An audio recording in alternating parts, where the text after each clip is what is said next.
For many people, the true master of the desert is the camel. However, here in the central region of Oman, in the Jiddat al-Harasis region, there is a legendary creature that puts camels to shame. This extraordinary animal can go for 22 months without a drink of water, relying instead on the plants it eats for all its sustenance. They can travel up to 40 kilometres a day in search of fresh food. And they are so finely adapted to the desert that they can detect rainfall from over the horizon.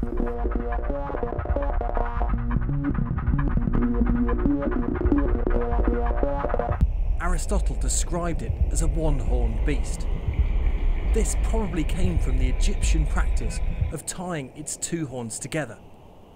And this is almost certainly where the legend of the unicorn came from. This fascinating animal is the Arabian Oryx.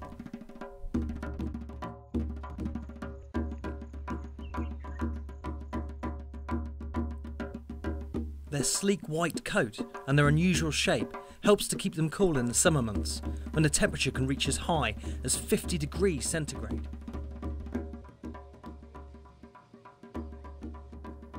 If the temperature gets too hot, they head for any available shade.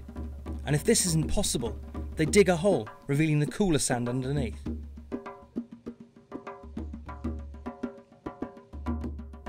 They feed mainly on acacia, shrubs and grasses. And their dung reveals how well they conserve water from these plants.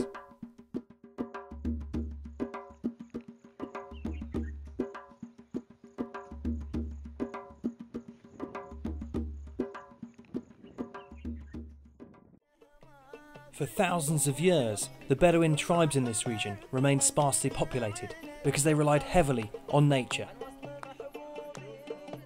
The nomadic Bedouin realised full well that if they took too much from one area, there'd be nothing there the next time they returned.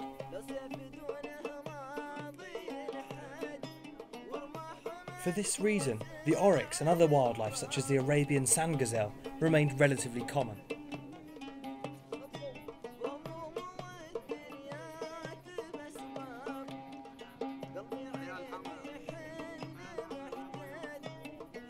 Then, with the arrival of 4x4 vehicles, people found it easier to settle. As the settlements grew, so did the population. This had a severe knock-on effect for the wildlife, as people turned from sustainable hunting, as they did so in the past, to hunting for sport, and more importantly, for commercial gain. This culminated in a tragedy that occurred in 1972.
With the death of the last wild Arabian Oryx, it seemed that all hope had been lost.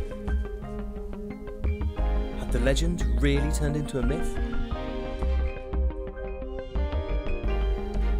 There was one last hope. A tiny handful of oryx remained in captivity around the world. If there was enough genetic diversity within this world herd, then maybe, just maybe, the phoenix could rise again to its desert home. A highly successful captive breeding program followed. 10 years passed by. Then, in the 1980s, the first of the captive bred herds was sent back to Oman.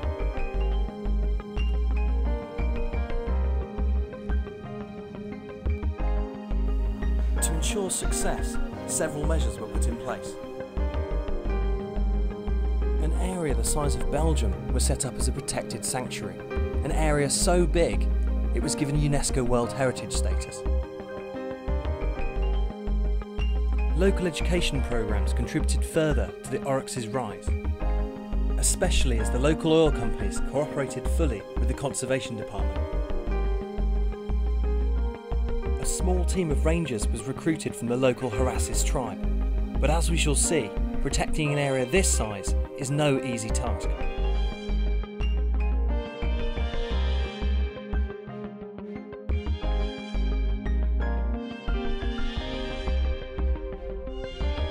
With a combination of measures in place, the wild population had reached over 400 by 1996. However, all of this was about to change. The Omani population has risen rapidly in the last 30 years. As it has done so, many nomadic Bedouin tribes have turned from pastoralism to agriculture. Irrigating crops requires the most important resource in any desert: water.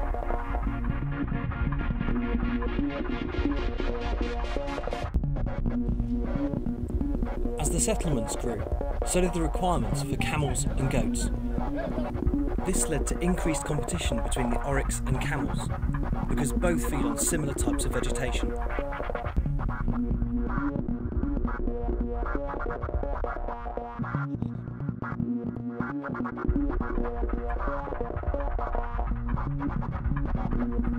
To make matters worse, some oil companies have been allowed deep into the sanctuary to drill for oil. A 90% reduction in the size of the sanctuary led to UNESCO withdrawing its World Heritage status.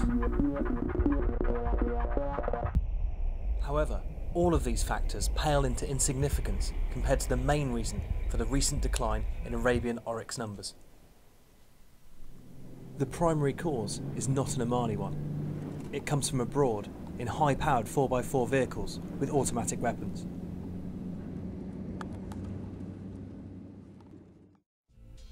They haven't come to kill the oryx, they've come to steal them. Private collectors are willing to pay large amounts of money to get an oryx by any means necessary. Small teams of poachers can often evade the border patrols. They then head straight for the oryx sanctuary. Once there, females and calves are often targeted because they offer a higher price in the illegal markets. Once an oryx has been chased down, it is tied up and placed in the back of a truck. It is then just a case of evading the rangers and the border patrols, who often have slower vehicles. With all these pressures, the wild population in Oman has now fallen to less than 50. The remaining 200 are kept inside a secure enclosure at Juluni, the HQ of the Oryx Sanctuary. The enclosure may be secure, but it's also very small.